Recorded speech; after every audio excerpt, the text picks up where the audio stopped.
Ya está grabando y te dejo como foto. Ok, ya va, espérate, porque me dice que el host no me permite compartir. Ya, ahora ya eres host.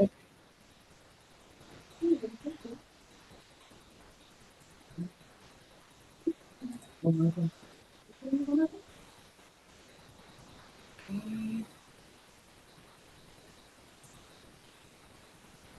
bueno.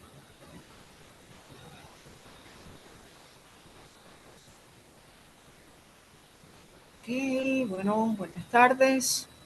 Antes que nada, vamos a hacer un repaso muy rápido de lo que habíamos visto en las clases pasadas. Habíamos visto que íbamos a aprender una técnica que se llamaba muestreo de importancia y que eso entraba de lo que se llama métodos de Monte Carlo. Si uno quiere calcular promedios sobre configuraciones, pero las configuraciones no son todas igualmente probables. Entonces, bueno, esta es la definición del promedio, ¿verdad? La suma sobre la cantidad que yo quiero calcular, evaluada en cada configuración por el promedio de la configuración. Bueno, lo ideal sería, fíjense, el número de configuraciones en realidad en los sistemas grandes es enorme, gigantesco.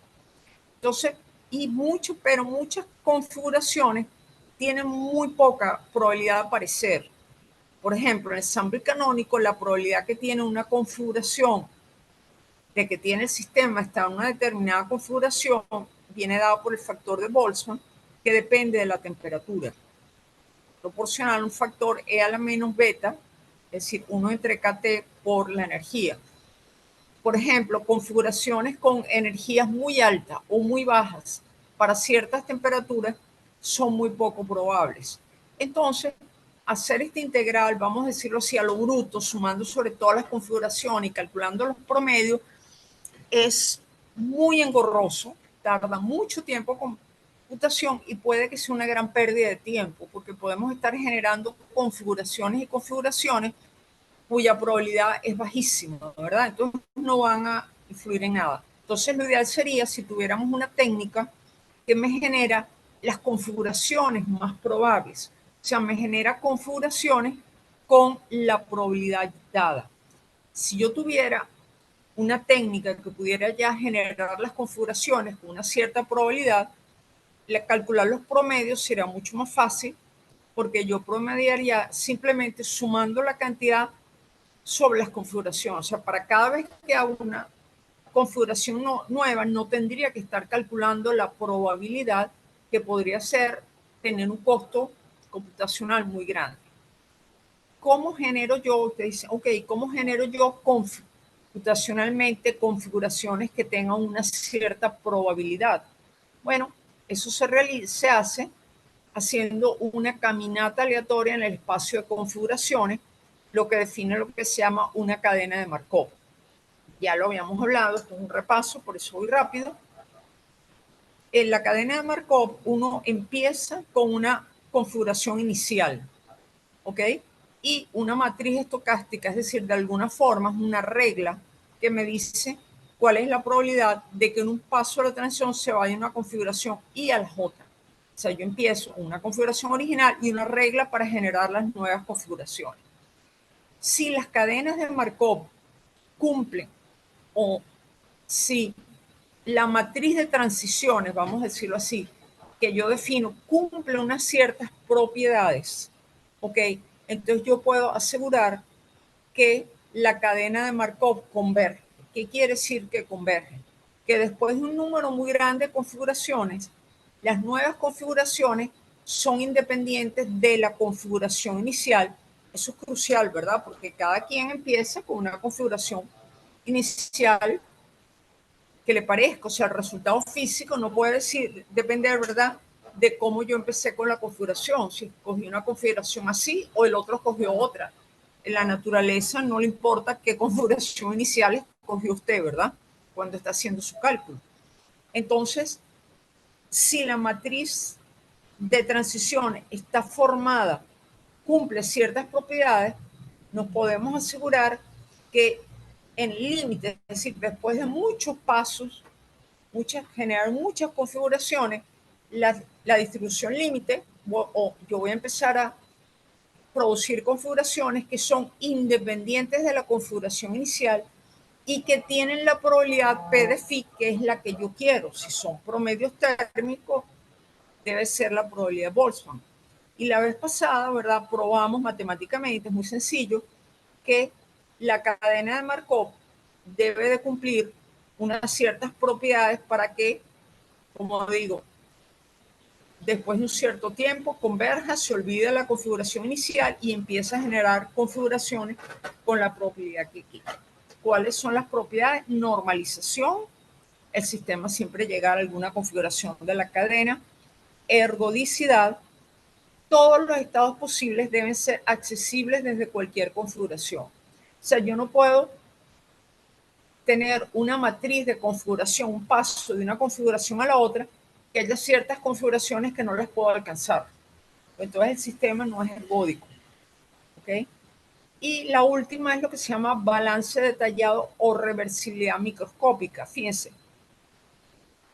reversibilidad microscópica no implica que la probabilidad de ir de K a J es igual a la probabilidad de ir de J a K. Eso no es correcto, porque la probabilidad, o sea, las distintas configuraciones tienen distintas probabilidades. Entonces, ir en un sentido o en el otro no es lo mismo. Pero sí, digamos, lo que tiene sentido es que la probabilidad de tener una configuración y que de esa configuración vaya una configuración K y que esa configuración K vaya a la J es igual al proceso inverso de tener una configuración J y que esa configuración J vaya a la K. ¿Ok? Eso es lo que se llama balance detallado. Con esas condiciones, en las clases pasadas y en mis notas están, se puede probar que la cadena converge. ¿Qué quiere decir? Que converja, que después de un número muy grande de pasos empieza a generar configuraciones, ¿verdad? Con la probabilidad deseada. ¿Ok? Eso quiere decir que converge. Después que converge, queremos que se mantenga estable. Es decir, no es que por casualidad en un paso convergió, pero después no, sino con cada paso que yo hago, ¿verdad? Me voy acercando más a la probabilidad deseada. Eso lo hicimos en la clase pasada y lo probamos.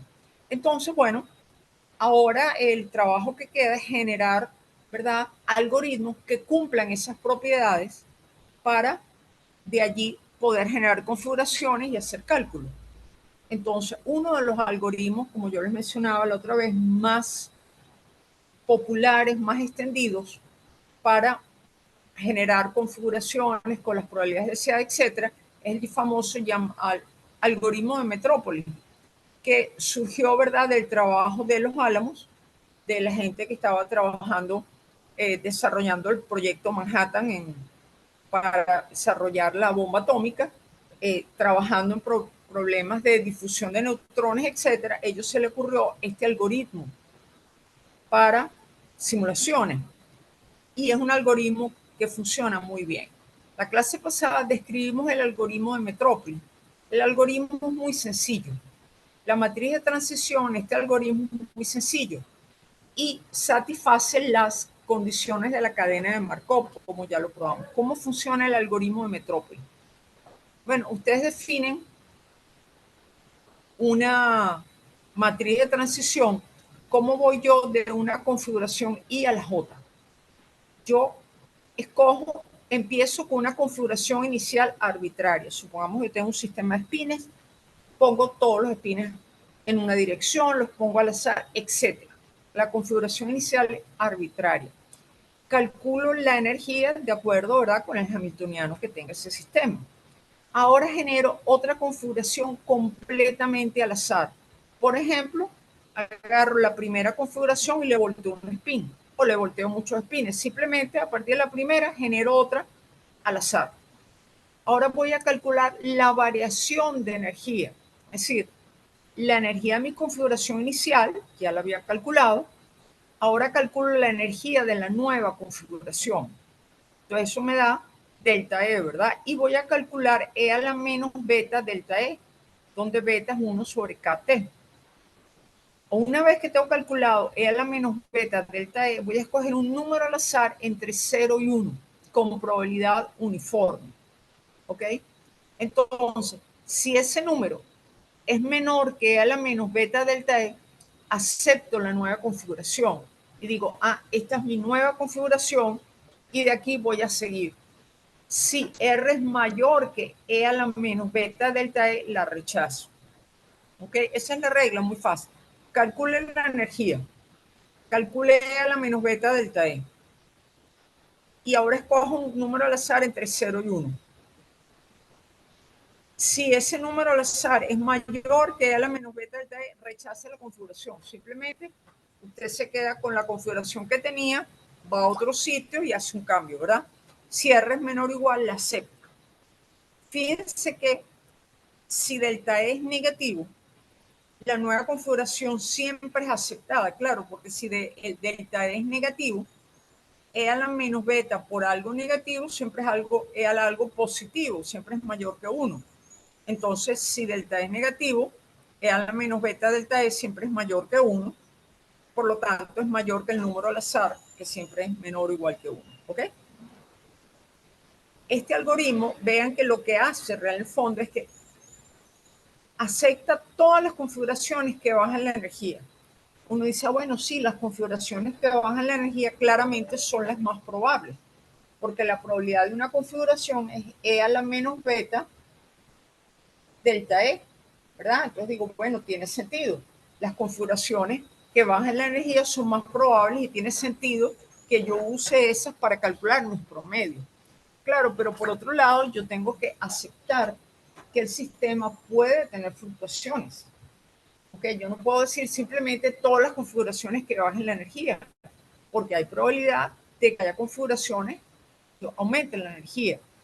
Y el algoritmo también acepta, pero con probabilidad E a la menos beta delta E, algunas configuraciones que la aumenten.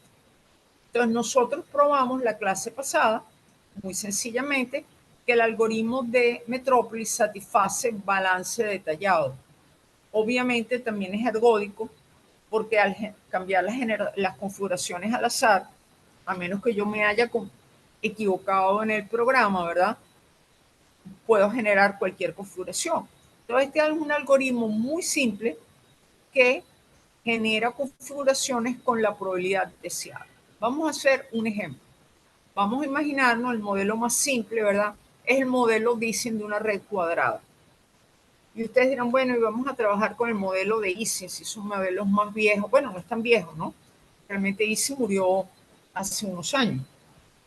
Ese es un modelo muy sencillo para explicar el magnetismo, ¿ok? Pero que tiene la particularidad que es como un caballito de batalla para probar algoritmos.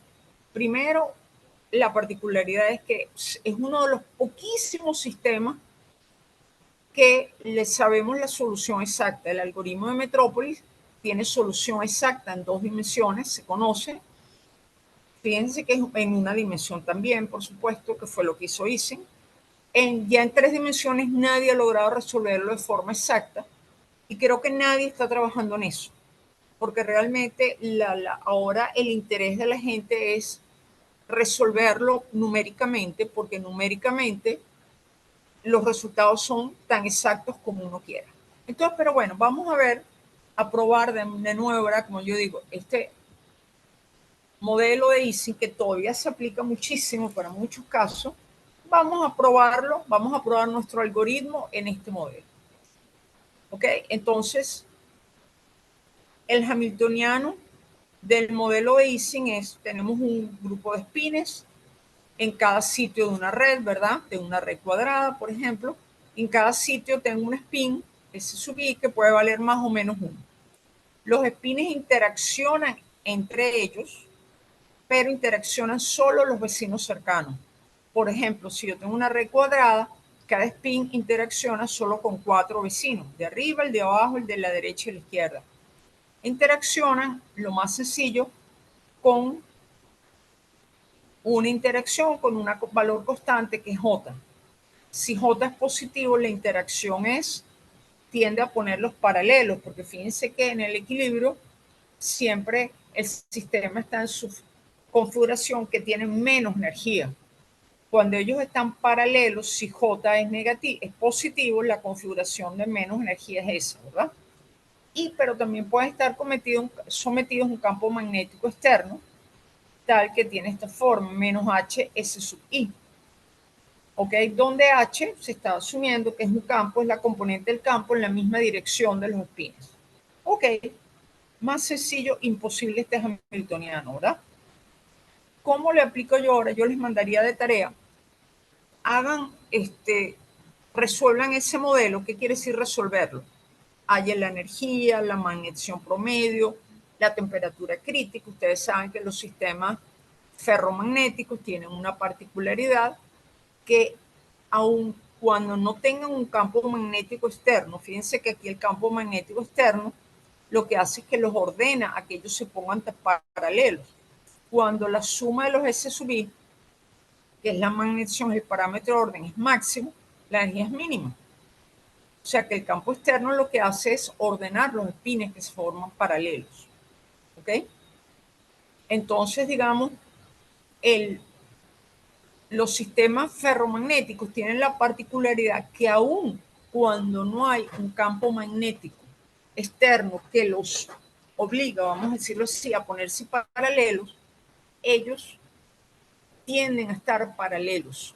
Pero ese comportamiento que ellos tienden a estar paralelos, que tienen una magnetización, desaparece abruptamente a una temperatura crítica. Es decir, ¿y por qué ese comportamiento? Porque tienen una interacción. La interacción les dice, colóquense paralelos porque eso minimiza la energía. Ahora, recuérdense que en la energía libre hay una competencia entre energía y entropía. ¿Ok? Entonces, ¿qué ocurre?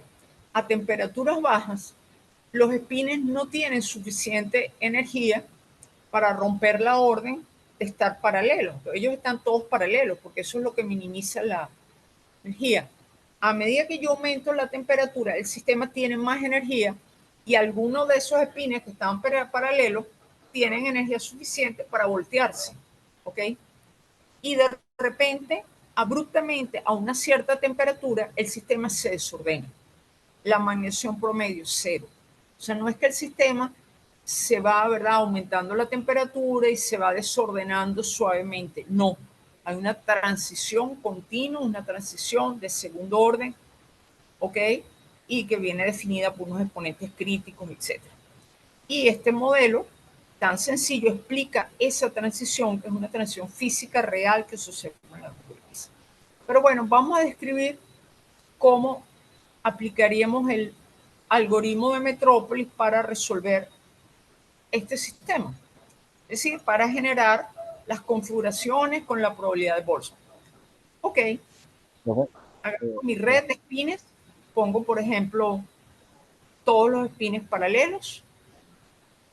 Ok, y ahora digo, bueno. Profe, una duda. Sí. Es que me dejó confundido cuando dijo que no era una transición suave, sino continua. Sí, perdón, al revés, es que me equivoqué. Es una transición suave porque es continua. Ah, ok.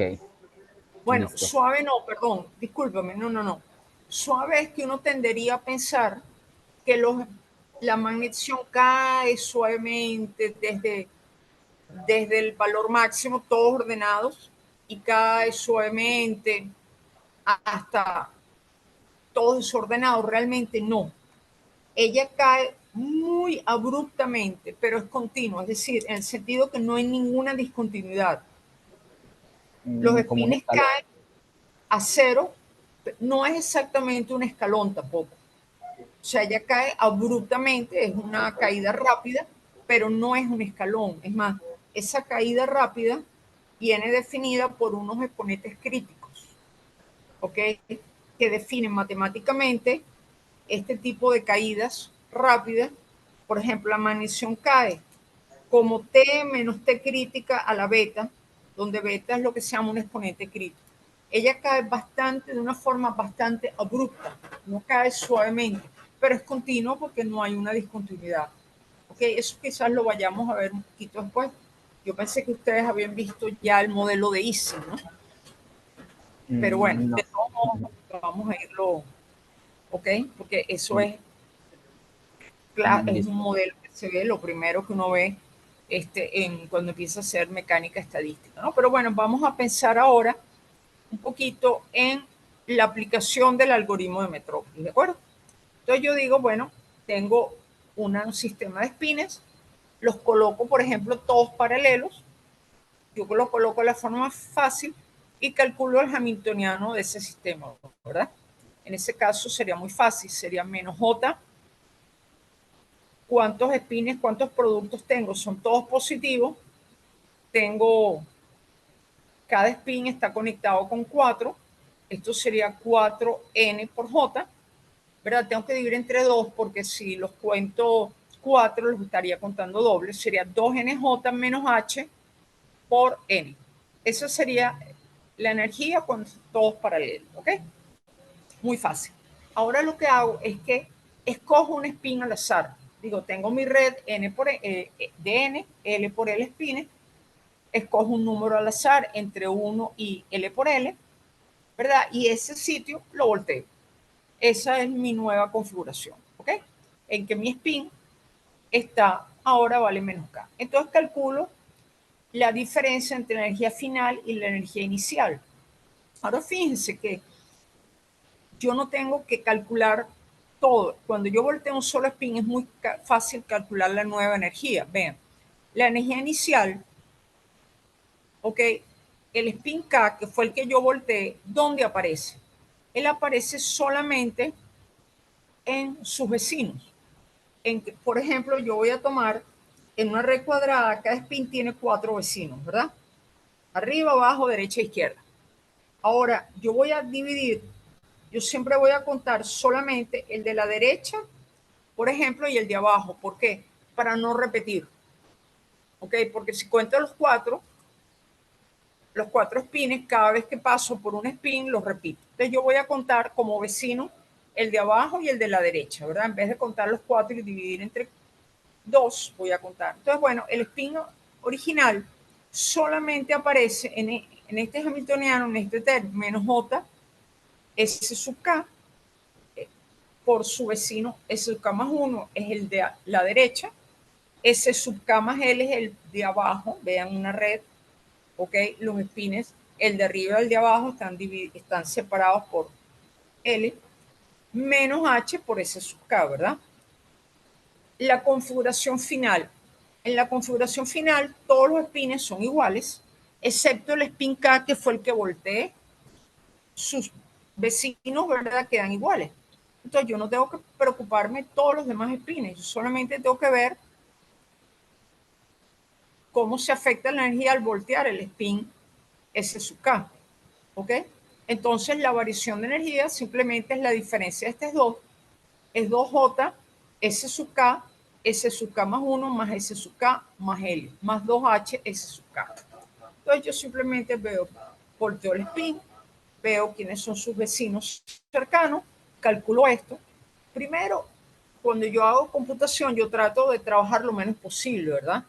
Yo no voy a calcular ahí inmediatamente, tengo delta E, voy a calcular E a la menos beta delta E. Calcular exponentes, el computador tarda tiempo. Yo automáticamente lo que hago es veo delta E. Si delta E es negativo, acepto el cambio. ¿Para qué voy a calcular E a la menos B de esta delta E? Ok, ya sé que si delta E es negativo, E a la menos beta delta E es mayor que 1. Entonces, si delta E es negativo, no tengo ni que generar un número al azar, simplemente acepto el cambio y mi nueva configuración ahora tiene el spin K invertido. Y la energía de mi nueva configuración es esta que está aquí, E más delta E. ¿Ok? Fíjense que yo no tengo que recalcular la energía de la configuración. Simplemente yo ya sé cuál es la energía de la nueva configuración. Si delta E es positivo, entonces según el algoritmo de Metrópolis, ¿qué es lo que yo hago? Escojo un número al azar R. Si R y R en una distribución uniforme, cojo un número al azar entre 0 y 1. Si R es menor que a la menos beta delta E, se acepta la nueva configuración, si no, se rechaza. ¿Ok? Entonces, acepto la configuración, esta es mi nueva configuración, esta es su energía, su magnetización, etc. vuelvo a hacer lo mismo, escojo otro spin al azar, etc. Y así voy generando configuraciones. Permítanme que hable de configuraciones entre comillas, ¿de acuerdo? Pero es una forma de generar configuraciones. Voy volteando un spin al azar, una forma muy rápida, porque ustedes me dirán, bueno, ¿y por qué usted no agarra y en vez de voltear un spin cada vez, por qué no agarra y voltea 20 spins a la vez? Es mucho más rápido. Bueno, el problema es que voltear 20 spins tarda mucho más tiempo, porque 20 spins tengo que calcular la variación de energía de cada uno de sus 20 spins, cómo cambia eso la energía global, ya no es tan sencillito como esto, ¿verdad? Tendría que ser esto para cada uno de los 20 spins, y si después que hago todo eso, desprecio la configuración. Entonces, generalmente uno lo mantiene, depende del modelo, ya vamos a ver, uno lo mantiene volteando spin, ¿ok? Entonces, vamos a ver esto. Profe, una duda. Y Sí, pues, sí. ¿qué pasa si uno llega a un punto donde el delta es igual a cero? Si delta E es igual a cero, tú lo que haces es sígame, vas a otro. Ah, Puede ocurrir que la energía no cambie, sí. En ese caso lo puedes aceptar o no, ok. ¿ok? Entonces, fíjate, entonces uno diría, ah, bueno, entonces volteo un spin, tengo una configuración, volteo un spin, lo acepté o no, tengo la nueva configuración, mido mis cantidades físicas. Volteo otro spin, veo tal, veo la nueva configuración. Cuidado. Fíjense que realmente uno tiene que generar configuraciones que sean, después lo vamos a ver, independientes. Entonces uno no va a decir que las nuevas configuraciones difieren de las anteriores solamente en voltear un spin. Generalmente uno lo que dice es que se genera una nueva configuración luego que se han hecho L por L intentos de voltear spins al azar. Y esto es lo que se llama un paso de Monte Carlo. Es decir, yo empiezo con una configuración. Imagínense que yo tengo un sistema mínimo, por dar un ejemplo, que tiene 10 por 10 sitios. Un sistema de 100 spins. Empiezo, pongo todos mis spins paralelos, volteo uno al azar. ¿Ok? Ahora, yo no voy a decir que ahora la nueva configuración, que es idéntica a la anterior, a menos de un spin al azar, es una nueva configuración. Yo lo que hago es que ahora digo, bueno, ok, ahora volteé el spin al azar. Ok, ahora genero otro, busco otro sitio. Vuelvo a generar, tengo una configuración distinta, ¿verdad? Cada vez que yo genero un sitio voy cambiando, no, mi configuración va cambiando. Cuando yo he hecho N intentos voltear spins, es decir, yo podría ir spin a spin. Tengo N spins, voy al primero, lo volteo, no, voy al segundo, lo volteo, no, voy al tercero, lo volteo, no. Yo podría hacer eso. Cuando he pasado por toda la red, he paseado por todos los N spins, algunos estarán volteados, otros no, ¿verdad? Van a depender de la temperatura, por supuesto, y de los parámetros J y H. Yo después que terminé ese ciclo, yo digo, esta configuración es la configuración nueva. Mido mis cantidades físicas, vuelvo a tratar, intentar de pasar por todos los spins, después que hago N, L por L, intento de voltear. Acuérdense, uno no lo voltea, uno trata de voltearlo, pero dependiendo de la menos beta del test si lo genera o no. Entonces, eso es lo que se llama un paso de Monte Carlo. ¿Ok? Después, entonces, yo calculo los promedios sobre cada una de estas configuraciones. Claramente, ustedes me dirán, profesora, pero es que eso depende de la configuración inicial.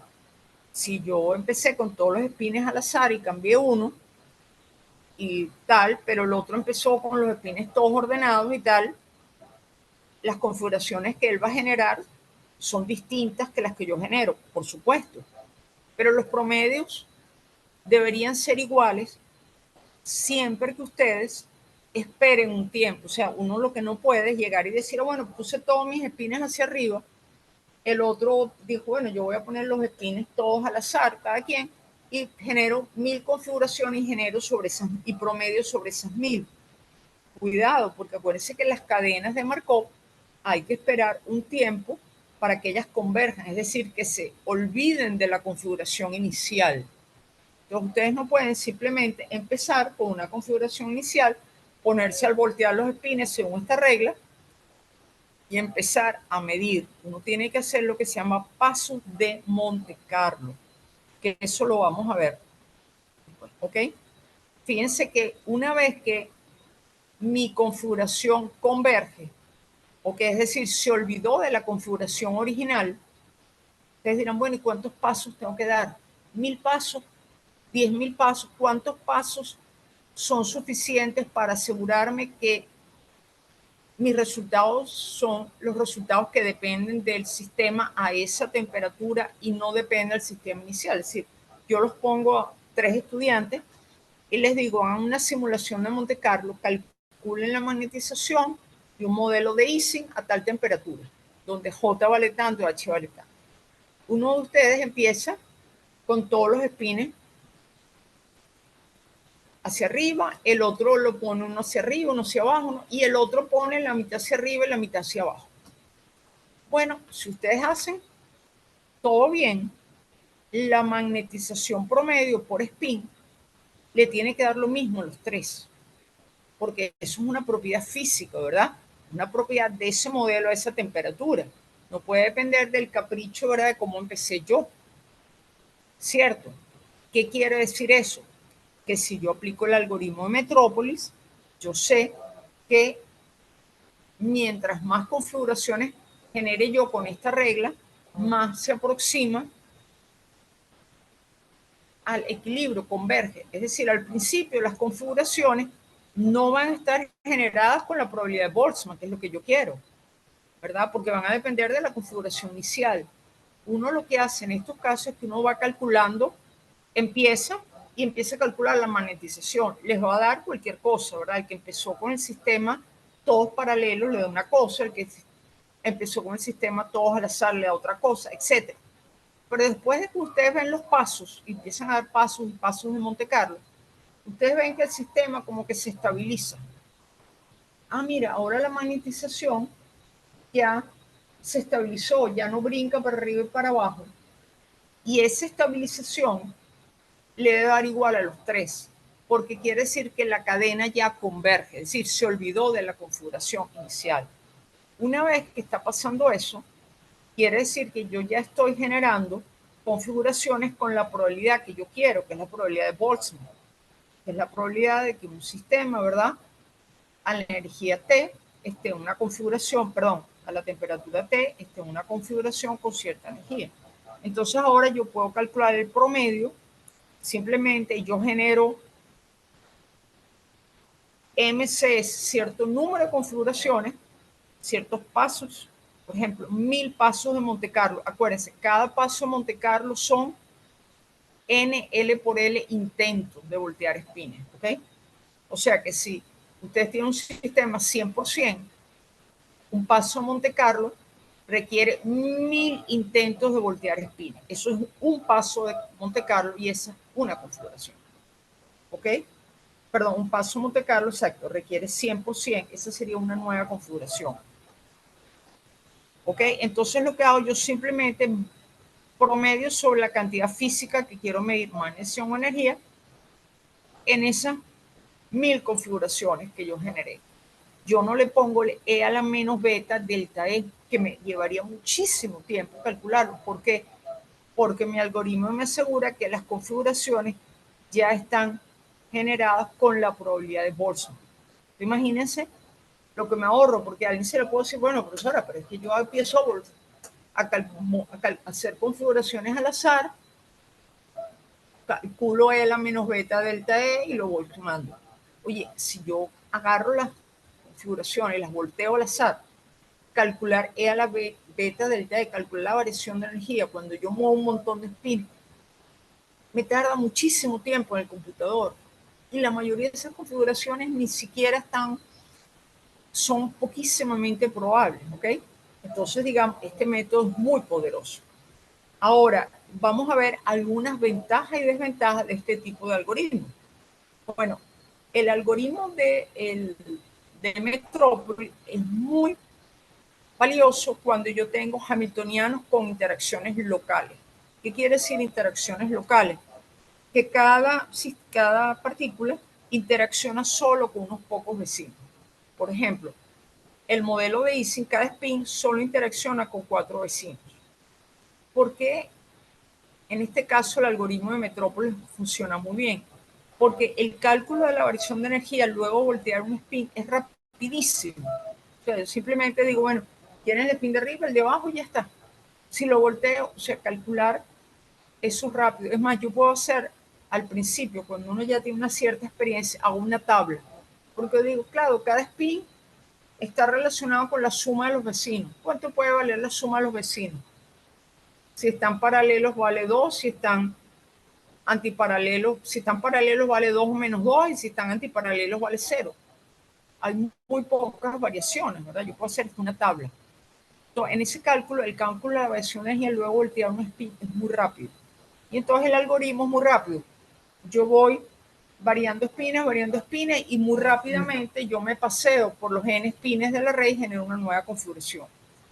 ¿Qué pasa si el hamiltoniano del sistema a estudiar es no lineal o tiene interacciones de muy largo alcance?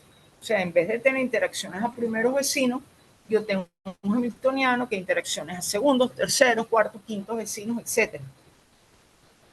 Y este sistema, voltear un spin a la vez y calcular la versión de energía, puede llevar muchísimo tiempo. Imagínense, por ejemplo, un hamiltoniano que tenga un término no local, un determinante, que el hamiltoniano tenga un determinante de una matriz. Ustedes dirán, ah, no, pero es que, profesora, pero usted está buscando unos ejemplos ahí traídos por los pelos. No, justamente es el caso para sistemas que tienen grados de libertad fermiónica. Contaré que esa fue mi tesis doctoral, simular sistemas en que los quarks son fermiones. Y cuando uno quiere simular sistemas con grados de libertad fermiónicos como quarks, porque estaba estudiando cromodinámica cuántica, resulta que en el hamiltoniano aparece un determinante, aparecen determinantes. Algoritmos tipo Metrópolis son una locura para trabajar con estos algoritmos. ¿Por qué? Porque vean una matriz, piensen en una matriz, el cálculo de determinante. Oye, es fuerte, ¿no? Es más, hay todas áreas de computación y paquetes para calcular de forma eficiente determinantes. Un problema complejo. ¿Qué pasa si yo hago un mínimo cambio?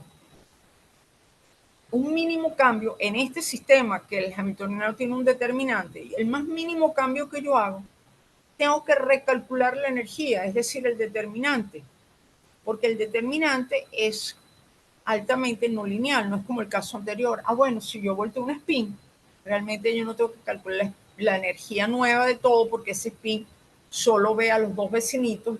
No, si yo tengo un sistema en el que el hamiltoniano es un determinante y a un cambio, tengo que recalcular completamente el determinante. Tú imagínate un sistema L por L. Tengo que calcular L por L determinantes para tener una configuración nueva. Eso en general es una locura, ¿ok? Entonces realmente este algoritmo de Metrópolis no es práctico cuando yo tengo sistemas en que las interacciones no son locales o son de muy largo alcance. A pesar de que hay métodos eficientes para calcular determinantes, sigue siendo un proceso muy fuerte. Fíjense que en este caso, una nueva configuración, y yo tengo que generar miles de configuraciones para calcular los promedios, requiere el cálculo de n determinantes, va a depender de la dimensión del sistema. Y dependiendo de las condiciones, puede que muchos de esos cambios sean desechados, sean rechazados. Entonces, cuando las interacciones son locales, hamiltonianos con interacciones locales, como el algoritmo de Metrópolis, en que es muy fácil generar las configuraciones a través de pequeños cambios, el algoritmo de Metrópolis funciona muy bien. Otro problemita que hay, bueno, y eso lo hay en todas las simulaciones numéricas, que hay que generar configuraciones independientes. Fíjense, el algoritmo Metrópoli, hay mucha correlación entre una configuración y la siguiente. Porque yo de una configuración, la siguiente lo obtengo a partir de voltear algunos espines. Podría ser que yo estoy a temperaturas, realmente eso ocurre cerca de la temperatura crítica, que por más que yo intente voltear espines, no los estoy volteando. Entonces yo pruebo, me paseo por mis genes espines, tratando de voltearlo, y a lo mejor al final, en todo eso, yo volteé 3 espines y digo, tengo una nueva configuración. Mentira, la configuración que usted tiene una correlación enorme con la configuración anterior. Y entonces cuando yo calculo los promedios, tengo que tener mucho cuidado. O sea, por ejemplo, como yo digo, para algunas temperaturas, cerca de las temperaturas críticas, casi ninguna configuración nueva es aceptada. Pero como ustedes no están ahí en el computador viendo, ¿verdad? Ustedes simplemente le dicen, genérame las nuevas configuraciones, promedio y tal. Podemos estar haciendo promedios sobre la misma configuración una y otra vez. Supónganse que no se acepta ninguna configuración. Yo pongo mi sistema a correr y le digo, genérame 1000 configuraciones. Cada configuración viene ¿verdad? De tratar de invertir 100% spin. Y digo, calcula el promedio. Ahí me dio un promedio con un error prácticamente cero. Ay, qué bien. Qué bien, no, lo que estoy haciendo es un disparate. Resulta que a esa temperatura, prácticamente usted estaba ya en el nivel de energía casi más bajo, ninguna configuración la estaba aceptando. Usted está promediando 1000 veces sobre lo mismo. Entonces dice, ay, el error está disminuyendo. Es como si usted ahora agarra y va a hacer una encuesta y se para todos los días en una esquina a preguntarle a alguien por quién va a votar. Y todos los días le pregunta el mismo tipo. Y después llega y dice, oye, no, mira, yo trabajé muchísimo. Y yo encuesté, mi encuesta 100 personas, de 100, tengo 100 resultados. Pero perdón, esta no vale nada. Usted le preguntó 100 veces, porque todos los días el mismo tipo el que pasaba por ahí. Y usted le preguntó 100 veces lo mismo. ¿Ok? Entonces uno tiene que tener mucho cuidado con eso, de que no por mucho preguntar, no por mucho estadística, mejora, no por hacer más y más configuraciones. ¿Ok? Tiene que ser configuraciones estadísticamente independientes. Entonces, eso es algo que hay que tener en cuenta. ¿Qué puntos hay que tomar en cuenta cuando se hacen simulaciones numéricas? Lo que les comenté antes. Los pasos de calentamiento. Eso es muy importante. Es inevitable comenzar nuestras simulaciones en alguna configuración inicial, ¿verdad? Las medidas que tomemos de la cantidad física en esa configuración inicial y las que siguen no están distribuidas con la probabilidad deseada, obviamente. Las medidas que ustedes van a tomar van a depender de qué configuración inicial tomaron. ¿Y por qué? Porque el método que ustedes usan para generar las configuraciones todavía no convergen. O sea, la cadena de Markov depende, ¿verdad? Que se genera un número muy grande de configuraciones y después de ese número muy grande que convergen. Entonces uno tiene que esperar a que la cadena de Markov converja antes de empezar a tomar medidas. Entonces ustedes dicen, pero es que nosotros probamos que la cadena de Markov converja en el infinito. Entonces yo tengo que esperar un tiempo infinito. Es decir, tengo que generar infinitas configuraciones para que converja. Por supuesto que no. En la práctica, la pregunta es, ¿cómo sabemos que las configuraciones que estamos generando son independientes de la configuración inicial? Es decir, que ya el sistema se olvidó de la configuración inicial. Y obviamente yo asumo que están siendo generadas con la probabilidad correcta porque estoy aplicando un algoritmo que me da. ¿Ok? Entonces, es decir, ¿cómo sabemos que hemos generado un número de pasos suficiente tal que la cadena converge? Y una vez que ocurrió eso, entonces yo empiezo a medir. Entonces lo que uno hace es medir algunas cantidades físicas y ve el número de pasos de Monte Carlo que se necesitan para ver que las cantidades medidas se estabilizan. O sea, yo empiezo con una configuración y mido la energía, la magnificación, etcétera. Ustedes van a ver que eso, la energía, la magnificación original, esas cantidades físicas van a depender de la configuración que usted escogió.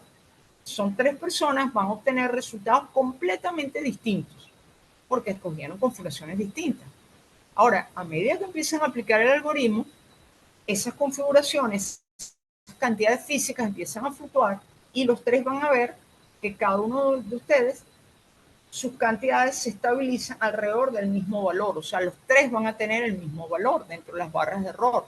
Claro, porque es una propiedad física del sistema. No puede depender de su capricho de escoger la configuración inicial. Entonces, en ese momento en que uno vea que ya no fluctúan mucho los valores, uno quiere decir que ha generado el número de pasos suficientes tal que la cadena converge. ¿Ok?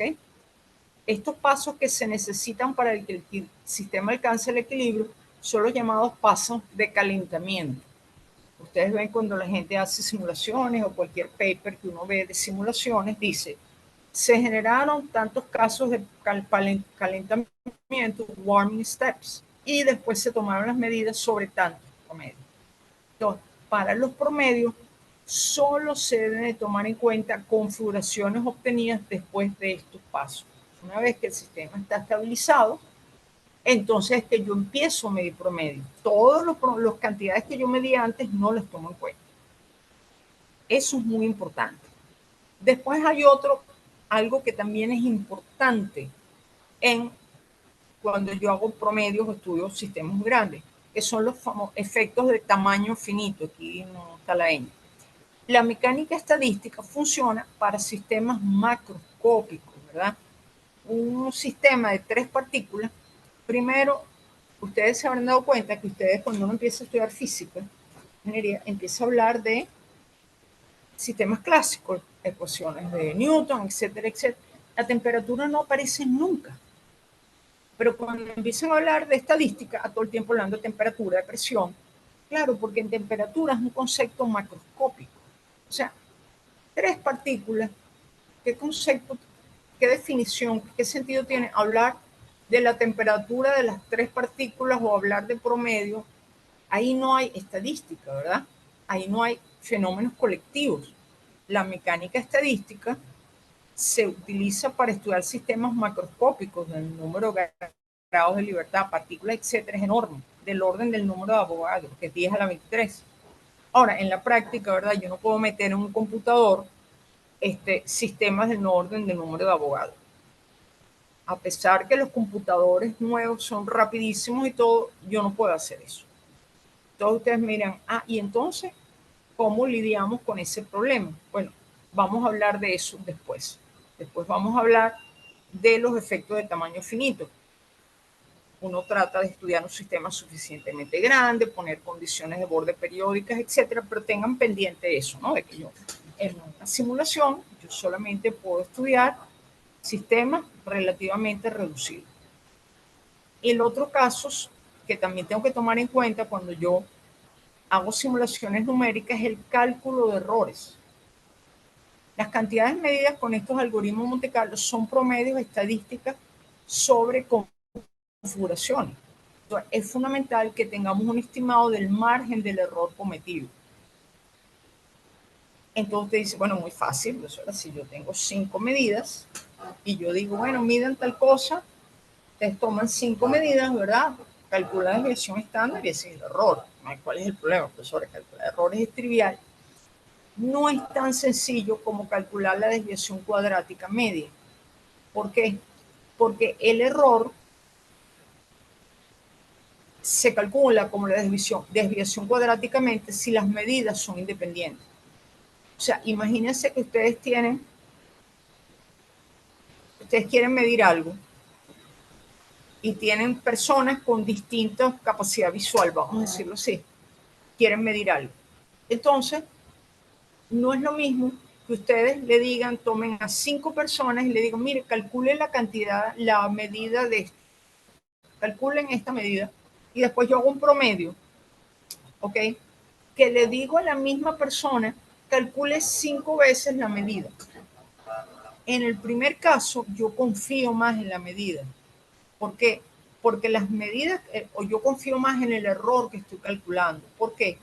Porque las medidas que me dan esas 5 personas son estadísticamente independientes. O sea, imagínense una persona tiene un estrabismo y entonces cuando mide un poco a la derecha, la otra tiene una regla que es más pequeña, tiene un error más grande, etc. cuando son 5 personas y cada una da una medida, bueno, las medidas son estadísticamente independientes, pero si es la misma persona que repite la medida 5 veces, no va a mejorar mucho el error. ¿Por qué? Porque si la persona está midiendo con una regla que no es muy exacta, por mucho que él mide y dice, en vez de 5 voy a medir 10, el error que tiene en que su regla no es muy buena, no va a mejorar. O la persona tiene un problema de la vista y no estima bien las distancias, la medirá 100 veces y ese error aparece. Entonces, hay que tener mucho cuidado para estimar el margen del error cometido, y aquí es importante, ¿ok? Entonces, estos son algunos comentarios generales. Vamos ahora a ver, a entrar un poquito más en detalle en... Ups, disculpe. Ok, vamos a hablar un poquito de estos problemas que tienen no solamente los algoritmos de Monte Carlo, en general, cuando yo simulo, hago simulaciones numéricas en el computador, ¿ok? Y bueno, aquí yo asumo realmente que ustedes han visto algo de estadística, porque si no han visto puntos críticos y eso, pues no tiene mucho sentido. Yo trato de explicar, pero, ¿ok? Entonces, fíjense, los sistemas físicos, los sistemas complejos, sistemas en que tengo un número muy grande de partículas que interaccionan entre sí, tienen un comportamiento también complejo. Sí, yo le digo siempre a los estudiantes que la suma es mucho más, el comportamiento es mucho más que la suma de las partes. Es como si ustedes tienen un grupo de personas, cada quien, ¿verdad?, tiene su forma de pensar, etcétera, etcétera. Ustedes reúnen a todas esas personas en un mismo anfiteatro o algo así, de repente surgen comportamientos y ustedes dirían, no, pero ¿cómo? O sea, una persona a lo mejor, y eso se oye mucho, ¿verdad? Una persona que es una persona tranquila, que no es violenta, dice, no, pero es que participó en una manifestación y de repente estaba ahí tirando piedras. Es como que el comportamiento colectivo lo llevó a eso. ¿Okay? Es como que las interacciones, esos comportamientos de estos sistemas masivos dan lugar a interacciones muy complejas. O sea, y siempre insisto que en ese caso el todo es mucho más de la suma de las partes. Entonces, se pueden dar transiciones de fase. Las transiciones de fase las conocemos nosotros de toda la vida. La transición de fase más conocida en la Tierra, en la vida sobre la Tierra, además que es fundamental para la vida sobre la Tierra, es el agua. El agua, yo puedo encontrar, es la misma, la molécula se llama H2O, la misma composición. Resulta que cuando yo tengo un montón de moléculas juntas, ellas, para ciertas temperaturas y presiones, se comportan como un líquido, ¿verdad? Se comportan como un fluido, fluyen libremente, etcétera, etcétera. Las mismas moléculas, cuando la presión baja mucho, el volumen aumenta, se comportan como un gas. Y las mismas moléculas, bajo otras condiciones de volumen, de presión y temperatura, se comportan como un sólido, como un hielo. Entonces, es que son las mismas moléculas. O sea, H2O depende, ¿verdad?, de ciertas condiciones, el comportamiento de ellas es completamente distinto. Esas son 3 fases, por ejemplo. El mismo, otro elemento que tiene transición de fase es el grafito. El grafito tiene transiciones de fase. Por ejemplo, ustedes saben que el diamante es una fase del grafito y es muy curioso porque el diamante es una fase metastable. El diamante no es la fase estable del grafito, es una fase metaestable. Y bueno, como dicen por ahí, ¿verdad? Con la película, los diamantes duran para siempre. Sin embargo, un diamante no es estable, es una fase metaestable del grafito. Pero bueno, entonces, ¿qué es lo que pasa? Sistemas complejos con muchas partículas presentan transiciones de fase, tienen comportamientos distintos. Fíjense que si yo tengo 3 partículas ¿Qué sentido tiene que yo tenga 3 moléculas de agua y decir que eso se comporta como un líquido, como un sólido, un cristal? ¿Qué quiere decir un sólido cuando yo tengo 3 moléculas? ¿Qué quiere decir un cristal, un gas cuando yo tengo 3 moléculas? No tiene ningún sentido, ¿verdad? O sea, esto de las transiciones de fase se ven en sistemas enormes, ¿ok? Entonces, ¿qué pasa en las transiciones de fase? El sistema, bueno, o un sistema magnético, lo que yo hablaba antes, los ferromagnetos, resulta que cuando están a una temperatura menor que la temperatura crítica, ellos tienden a ordenarse paralelamente unos al otro, pero por encima de esa temperatura crítica se comportan todos al azar. Bueno, ahí hay un punto crítico que es una temperatura crítica. El agua, por ejemplo, el H2O, también tiene temperaturas críticas. A una cierta presión y temperatura, el agua pasa, ¿verdad? De líquido a sólido, de sólido a gas, etc. Lo que ocurre cerca de esos puntos críticos, ¿ok? Tengo un sistema que tiene transiciones de fase. Si las transiciones de fase son de tipo continuo, es decir, no hay discontinuidad en las cantidades físicas, cerca del punto crítico, las correlaciones espaciales y temporales crecen. Las escalas divergen, ¿ok? Es como, imagínense, yo pongo el ejemplo, un grupo de gente que entra a un estadio, ¿ok?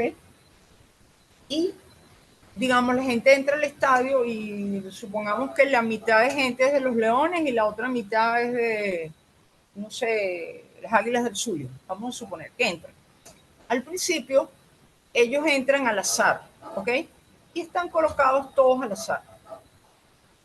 Se sientan al azar. ¿Qué va a pasar? Pero de repente las interacciones empiezan a funcionar. El uno está al lado del otro y no, pero tú eres de Leones, no, pero yo soy de las Águilas. Entonces, ¿qué empiezan a hacer ellos? Empiezan a cambiarse de puesto, empiezan a interaccionar entre ellos. ¿Ok? Esa interacción sería como el efecto de la temperatura. Al principio todos al azar, pero después empiezan a hablar entre ellos, empiezan a interaccionar, las interacciones empiezan a aumentar, vamos a decirlo así. Entonces, ¿qué empiezan a pasar? La gente se empieza a parar y no, bueno, mira, siéntate al lado de este tipo aquí que es también de los Leones y yo me voy para el otro lado y empiezan como a reorganizarse, ¿ok? Entonces, de repente, de un grupo de gente que ustedes tenían completamente desordenado, empiezan a ver grupos ordenados, empiezan a ver en ese estado. Imagínense que los de Leones iban con camisetas blancas, no sé, y los del béisbol, yo no sé nada de béisbol, así que no sé, los Águilas, vamos a suponer que tendrían camisetas rojas. Al principio ustedes veían, si ustedes una vista desde arriba, veían todo rosado. La gente con las camisetas blancas y las camisetas rojas, vamos a imaginar que eran más o menos mitad y mitad, están sentadas al azar. Pero a medida que empiezan a interaccionar, se empiezan a formar como manchones blancos y manchones rojos. Los que son de un equipo se tienden a sentar juntos, los que son de otro equipo se tienden a sentar juntos y el sistema empieza a ordenarse de un sistema completamente desordenado, empieza a aparecer un sistema ordenado. Y eso ocurre en los sistemas físicos a un determinado punto que se llama punto crítico, que pasa un estado de desorden, un estado de orden o viceversa, dependiendo cómo se aproxima al punto crítico. ¿Ok? Entonces, en ese punto crítico, las correlaciones espaciales y temporales son enormes. O sea, hay una, por ejemplo, imagínense que de repente hay, desde arriba usted ve una franja enorme en el estadio, y de todos de camisetas rojas, y ven por ella otra franja enorme de camisetas blancas. Ahí hay una correlación, hay algo que une desde el primero que está con la camiseta roja hasta el último. Es una correlación enorme. Si es un sistema muy grande, la correlación es infinita. Es decir, hay un grupo de personas que están correlacionadas todos, una distancia muy grande. ¿Por qué están correlacionadas? Que son todas de los Leones y están correlacionadas una con otra. Él interacciona con el vecino al lado. pero el vecino al lado se sentó al lado de otros leones, el otro. Entonces uno podría decir, el primerito de esta cadena está relacionado con el último. ¿Por qué? Porque están relacionados a través de una cadena, ¿verdad?, de gente de los leones. Igualito pasa con los otros. ¿Okay? Entonces, o para hacer un ejemplo de física, el sistema de spines. A la temperatura crítica, el sistema, que se llama temperatura de Curie, el sistema pasa un orden a un desorden. Si yo me aproximo desde temperaturas altas, lo que está ocurriendo es que equivaldría al sistema este que yo les digo, en que toda la gente está sentada al azar y después se van ordenando. Si yo estoy a temperaturas altas, los espines tienen tanta energía que pueden estar, a pesar de que tienen una interacción que dice colóquense paralelamente, los espines están colocados al azar. Si yo empiezo a bajar la temperatura, a pesar de que la magnesium promedio es 0, porque yo tengo el mismo número de espines hacia arriba o hacia abajo, lo que está pasando en un sistema de espines, estaba todo desordenado a temperaturas muy altas, que al bajar la temperatura, a pesar de que sigue habiendo, la magnesium sigue siendo 0, porque por encima de la temperatura crítica, la magnesium promedio es 0, se empiezan a formar grandes clústeres. Clústeres son como conglomerados de espines ordenados. ¿Ok? Que es lo que yo decía, a pesar de que ustedes entraron al estadio el mismo número de caraquistas y de gente de las águilas, de repente ellos empezaron a organizarse y entonces aparecen esos grupos enormes de caraquistas y grupos enormes de gente de las águilas, a pesar de que mitad y mitad, pero sin embargo empiezan a verse estos clústeres de espinos ordenados, ¿ok? Y estos clústeres, en el caso que son espines, pueden cambiar fácilmente su orientación. Por ejemplo, un clúster entero puede cambiar de estar todos hacia abajo a estar todos hacia arriba. Claro, ustedes dirán, no, pero es que no va a pasar, profesora, aquí un grupo enorme de gente, leones del Caracas, se va a cambiar de repente y se va a volver del águila, ¿ok? Esta gente no, pero supongamos que, pero sí se podrían cambiar todos de puestos juntos, ¿ok? Los clústeres pueden cambiar fácilmente su orientación porque en el clúster, cuando son espines, todos están felices porque están todos paralelos. Entonces de repente no cuesta mucho voltear todo el spin porque ellos siguen estando todos paralelos. A pesar de que en los bordes hay problemas, estos clústeres es realmente fácil voltearlos. ¿Por qué? Porque están todos paralelos. Entonces ellos están todos felices, si están todos hacia arriba o si están todos hacia abajo. Pero eso produce grandes fluctuaciones en las cantidades físicas, como la magnesium y la energía. El tamaño de estos clústeres diverge cuando la temperatura se aproxima a la temperatura crítica. Y las cantidades que dependen de las fluctuaciones de las medidas, como la magnesium, por ejemplo, yo calculo la magnesium promedio del sistema. La variación de la magnetización se llama la susceptibilidad, pero se puede probar fácilmente, calculando los promedios, que la derivada de la magnesium promedio es la susceptibilidad y es la fluctuación en los valores de la magnetización. Entonces, cuando yo me coloco a la temperatura crítica, las cantidades físicas fluctúan enormemente y eso da origen a que sus derivadas, por ejemplo, la magnetización fluctúa enormemente y lo que va a pasar es que su derivada, que es la susceptibilidad, diverge en el punto crítico. Lo mismo pasa con la energía. La energía fluctúa muchísimo, la variación de la energía está asociada con el calor específico y estas cantidades divergen, ¿ok? Entonces, esas cantidades se van infinitas. Y esas divergencias son las que me dan a mí la idea. Ahora yo les digo el sistema, calculen la temperatura crítica. Por ejemplo, yo les digo, hagan el modelo de Ising, que habíamos hablado hace un momento. Ustedes empiezan a hablar, ¿verdad? A hacer su algoritmo de Metrópolis, a voltear espines, calcular la magnesium promedio, la energía promedio, cambian la temperatura. ¿Cómo identifican ustedes la temperatura crítica? Bueno, ustedes ven la magnesium promedio, se empieza con una temperatura alta y van subiendo, ven que la emanación promedio va cayendo, hay un punto que cae. Si estudian la susceptibilidad magnética, ven que hay un pico. Y claramente se van a dar cuenta que cuando ustedes que están calculando las barritas de error de esos promedios, cuando uno se acerca a la temperatura crítica, las barritas son enormes. Porque las barritas de error, que se puede probar trivialmente, matemáticamente, que si yo tengo una cantidad promedio y calculo su desviación estándar, eso es la derivada. Entonces las derivadas, cuando las derivadas se van a infinito, como la susceptibilidad y calor específico, lo que estoy diciendo es que las desviaciones estándar se van a infinito, los errores se van a infinito.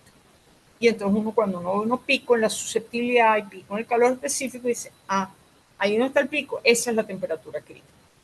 ¿Ok? Y ese comportamiento cerca de la transición de fase es uno de los fenómenos físicos más interesantes que nos encontramos.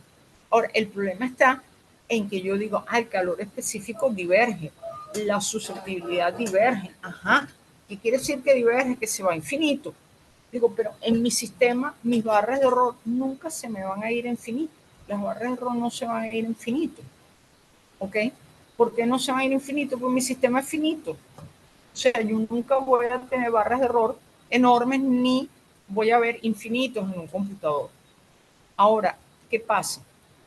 Que cuando yo me acerco a la temperatura crítica, las cantidades físicas cuesta mucho determinarlas. ¿Por qué? Porque tienen unas barras de error enormes.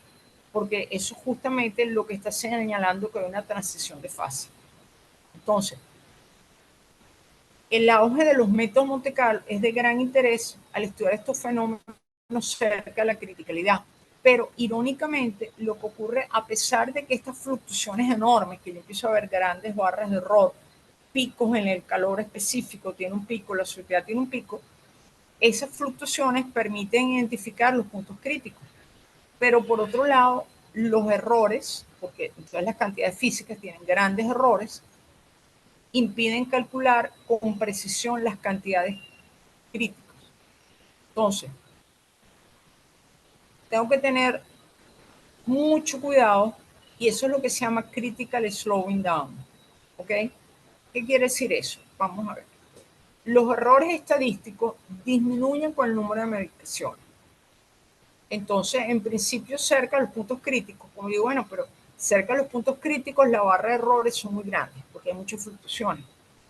Es como si ustedes van a un grupo de gente muy dispersa y empiezan a preguntar, porque ustedes van a votar, van a encontrar, conchole, que hay muchas fluctuaciones. Digo, bueno, pues voy a hacer más y más medidas y más y más medidas.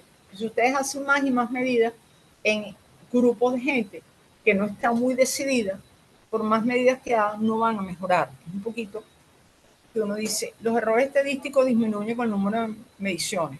Entonces, cerca de los puntos críticos, como los errores son muy grandes, tenemos que hacer muchos más pasos de Monte Carlo. ¿Cierto? No. Como yo decía, los errores disminuyen al aumentar el número de medidas solo si las medidas son estadísticamente independientes, que es lo que yo les decía antes. Si ustedes agarran y le preguntan todos los días al mismo señor por quién va a votar, y usted ahora hace más y más medidas, sus estimados de la elección no van a mejorar en nada. ¿Por qué? Porque sus medidas son estadísticamente dependientes. Usted le está preguntándolo siempre a la misma persona. O usted va a ir a una casa y les va a preguntar, usted le dicen a alguien, mire, vaya a averiguar por quién va, más o menos, cuál es el programa de televisión favorito en cierta zona de la ciudad, por ejemplo. Entonces vaya y pregunte un numerito pequeño de personas, pregunte ahí. Es muy distinto que yo voy a una casa, ¿ok? Y le pregunto a los 5 de la familia, miren, ¿cuál es su programa de televisión favorito? Ahí realmente, probablemente, esas mediciones no son independientes. Probablemente las 5 personas están en la misma casa, ven el mismo programa y les van a dar el mismo. En cambio, otra persona fue a la calle interrogó a 5 personas al azar. Entonces, ¿qué es más confiable? ¿El que hizo las medidas al azar o el que se fue y preguntó dentro de la misma familia? El que las hizo al azar, ¿verdad? Porque las medidas no eran independientes.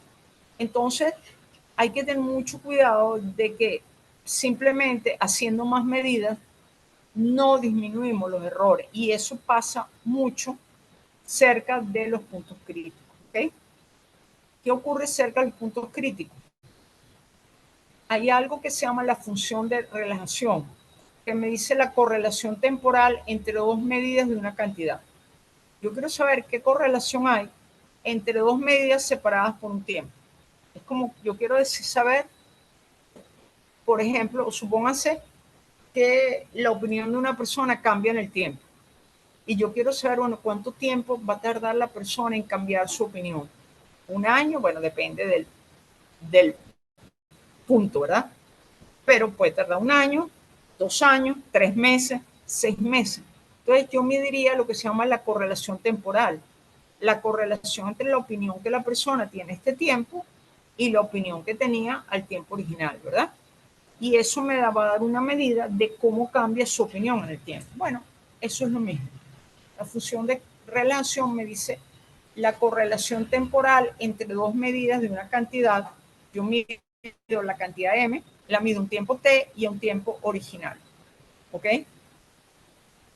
Y entonces la correlación se define de esta manera. El promedio es la cantidad medida en t, cantidad medida en 0 menos m cuadrado. Por ejemplo, supongamos que yo tengo un sistema de configuraciones que las voy generando temporalmente, la 1, la 2, la 3, la 4. Entonces yo quiero saber una cantidad física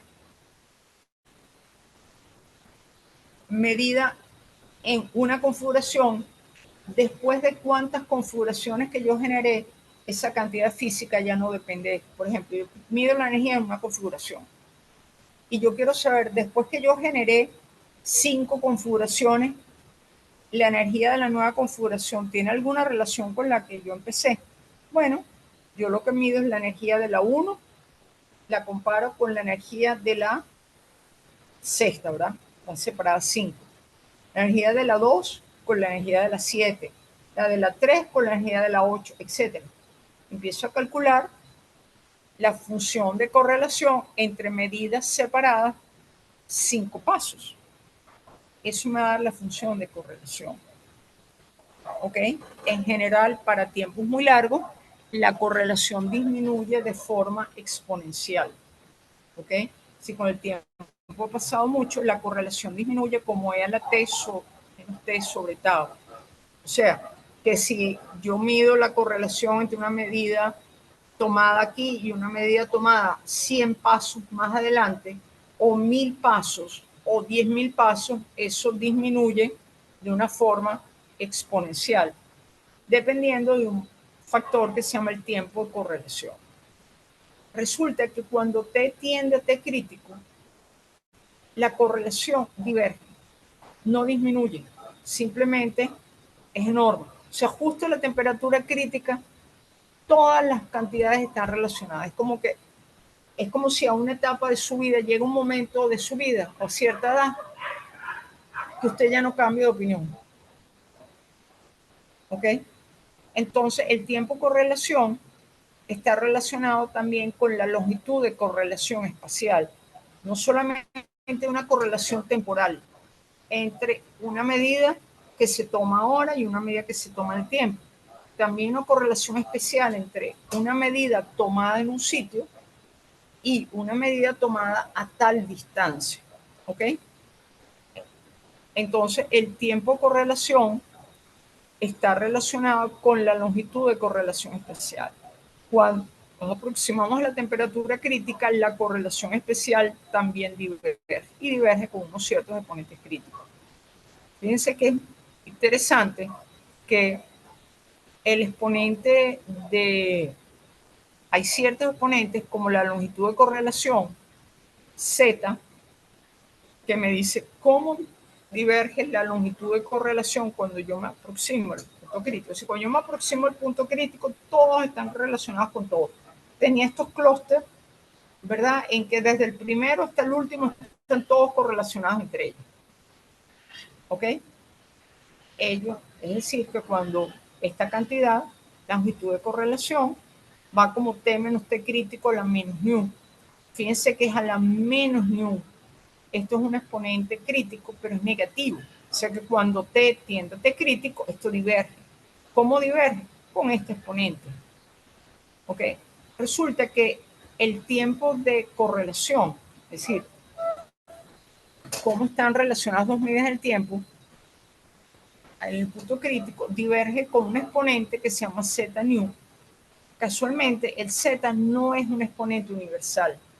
Va a depender del algoritmo utilizado. O sea, si yo hago una simulación numérica, cantidades físicas me van a dar lo mismo, por supuesto, ¿verdad? Porque la física no puede depender si usted está haciendo los cálculos a mano, si lo está haciendo con un ábaco, o si lo está haciendo con un supercomputador. La naturaleza no le importa nada de eso, ¿verdad? La naturaleza dice, esto da esto. ¿Ok? Pero el tiempo que usted tarda en generar configuraciones independientes, etcétera, cuando está cerca de la temperatura crítica, depende del algoritmo que usted está usando. Entonces, si ustedes usan ciertos algoritmos, les van a tardar muchísimo en poder generar cantidades que tengan significado físico. Entonces, ahí es donde los algoritmos son importantes. Por ejemplo, yo voy a ver la correlación entre dos medidas separadas cada paso. Yo mido una cantidad, por ejemplo, la magnetización en el paso J de mi simulación. Digo, después de 10 pasos yo mido la magnetización. Pasan 10 pasos y la mido otra vez. O sea, mido la magnetización en el primer paso y en el paso 11. Y promedio todas las magnetizaciones que están separadas 11 pasos. La del paso 2 con la del 12, la del 3 con el 3, etcétera. Calculo esos promedios y me va a dar lo siguiente, fíjense. Si yo estoy a temperaturas por encima de la temperatura crítica, temperaturas altas, esa correlación decae muy rápido. Después de un cierto número de pasos, a lo mejor después de 2, 3 pasos todavía, pero después de 10, 20 pasos, por decir algo, ya no hay ninguna correlación. La correlación que ustedes toman a un tiempo y la que toman 10 pasos después no están correlacionadas. ¿Ok? Simplemente para un cierto valor de K relativamente pequeño ya la correlación decae. O sea, ya no hay correlación.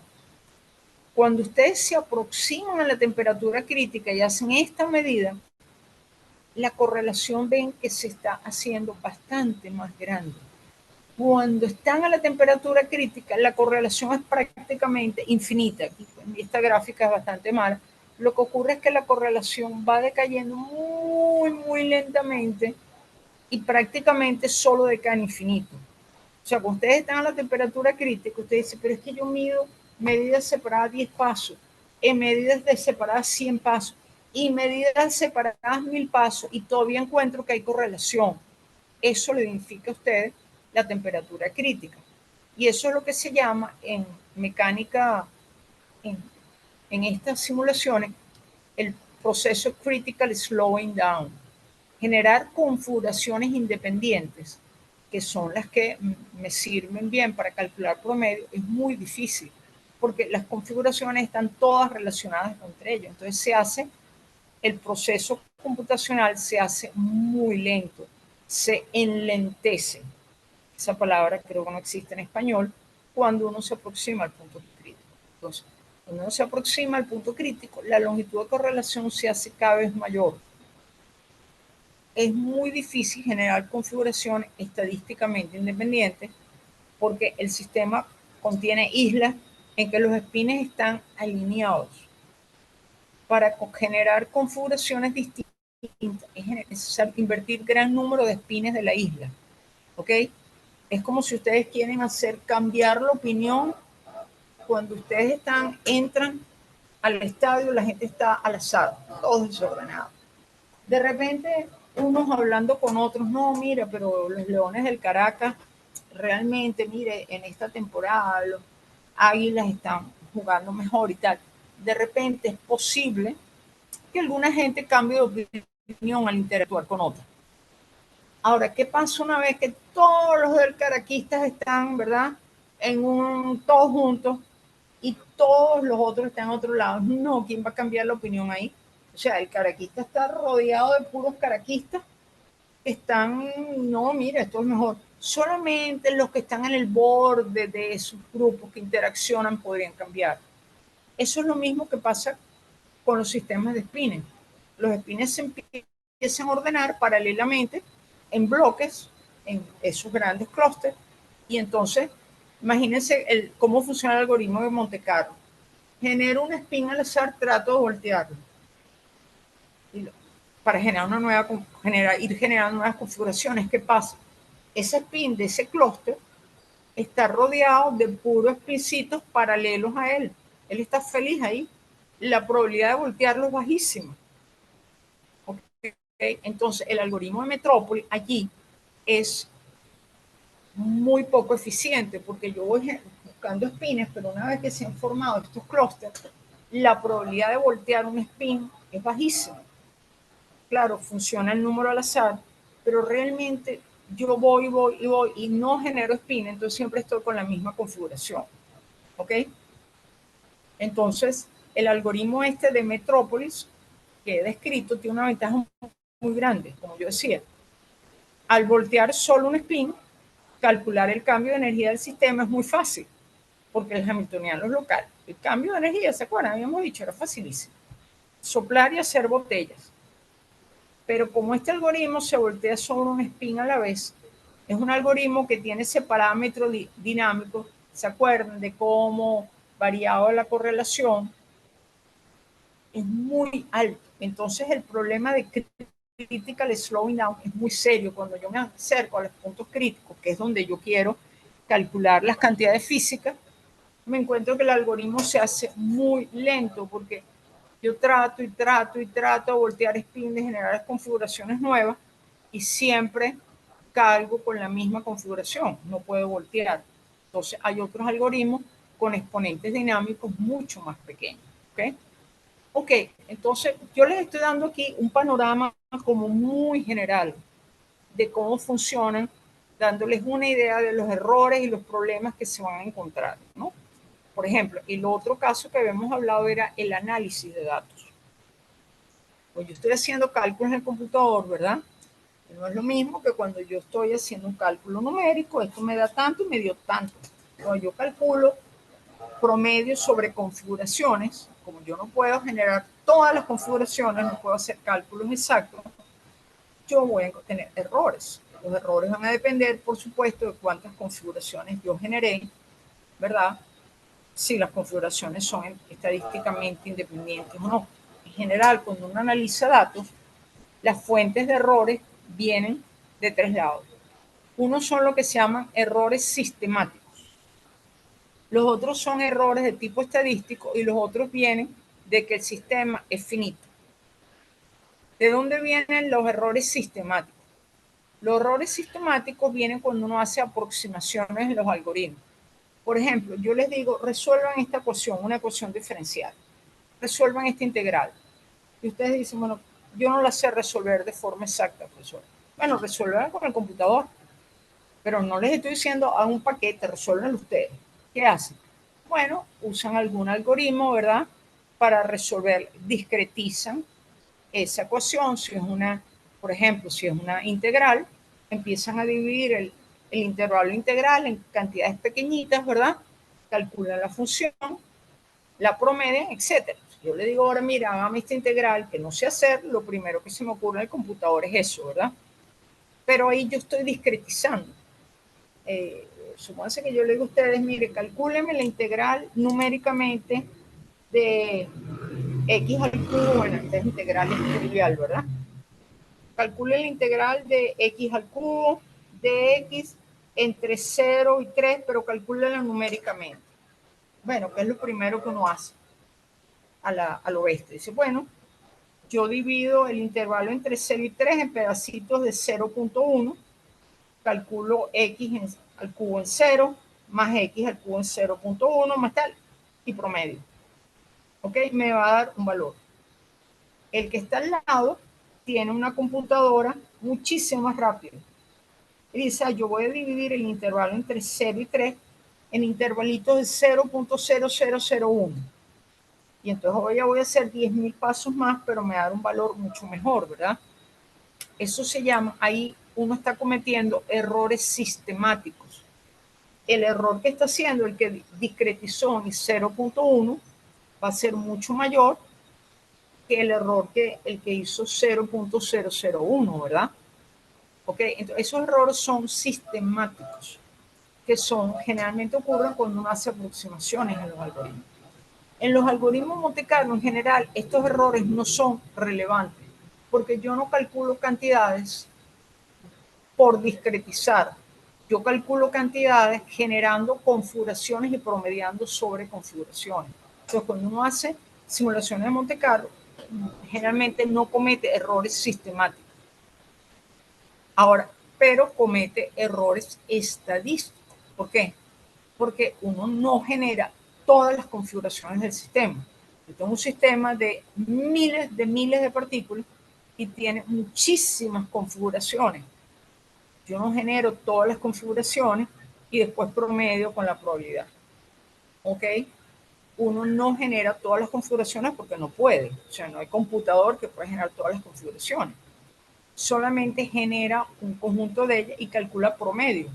Pero las fluctuaciones pueden ser muy grandes, sobre todo cerca de los puntos críticos. Y les recuerdo lo que les estaba hablando en su momento, las fluctuaciones corresponden a las funciones respuesta. Por ejemplo, si fijamos la temperatura del sistema, la energía en cada configuración es diferente. ¿Ok? Si yo estoy usando el ensamble canónico de física estadística, les recuerdo, yo lo que digo es que el sistema está en contacto con un reservorio a temperatura T. ¿Qué quiere decir eso? Que mi sistema puede intercambiar energía con el reservorio. Mi sistema puede estar a cualquier temperatura, con cualquier energía. El intercambio, solamente que es muy poco probable que esté en algunas configuraciones. ¿Ok? Así yo fijo la temperatura, mi sistema puede tener cualquier energía, pero no con la misma probabilidad.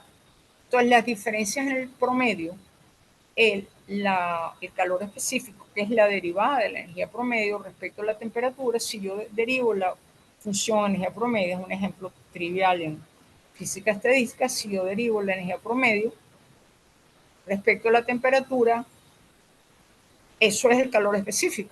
Si ustedes hacen esa derivada, eso le da esta cantidad. O sea, pero E cuadrado, el promedio al cuadrado menos E al cuadrado, ¿qué es? Esas son las fluctuaciones, eso es parte de la división estándar.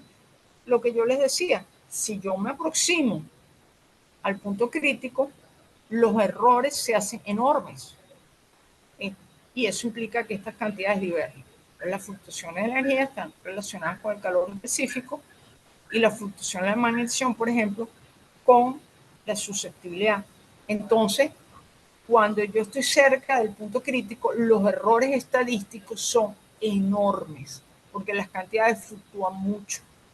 O sea, es como, yo siempre hago este ejemplo en clase. Imagínense que yo estoy en una clase, tengo mis estudiantes ahora yo estoy dando mecánica estadística solamente, tengo un grupo pequeño, pero imagínense que hubiera un grupo grande, que yo tuviera una clase con 60 estudiantes, muchachos todos alrededor de 20 años, muchachos alrededor de 20 años.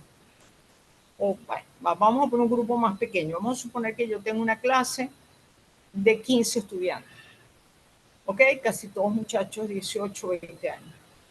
Y calculamos la edad promedio del grupo. Bueno, resulta que la edad promedio del grupo sube muchísimo, ¿verdad? Entonces alguien dice, bueno, la edad promedio de ese grupo, suponte que ustedes le van a decir, mire, usted va a vender seguros. Le va a vender seguro y ustedes dirán, bueno, yo voy a ver qué edad promedio tiene mi grupo, ¿verdad? Para vender el seguro. Si es un grupo de gente de la tercera edad, pues yo voy a vender seguros que estén asociados con enfermedades cardíacas, bla, bla, bla, bla, incluir sillas de ruedas,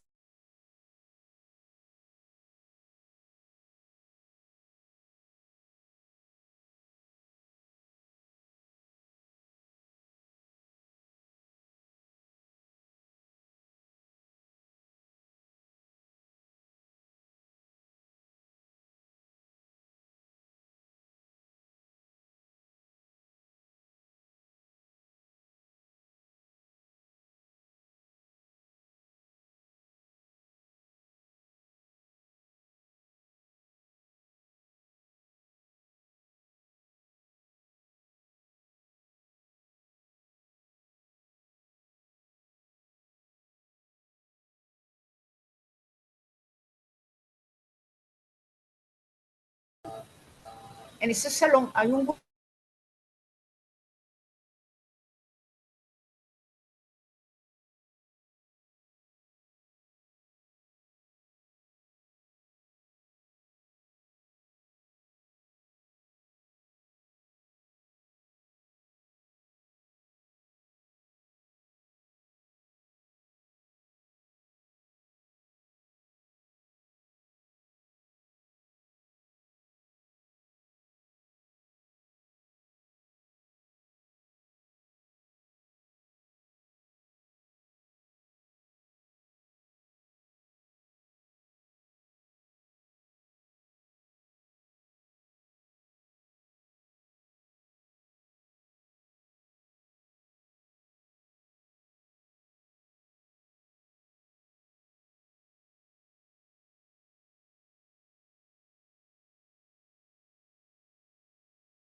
Ok, bueno, gracias entonces y hasta luego.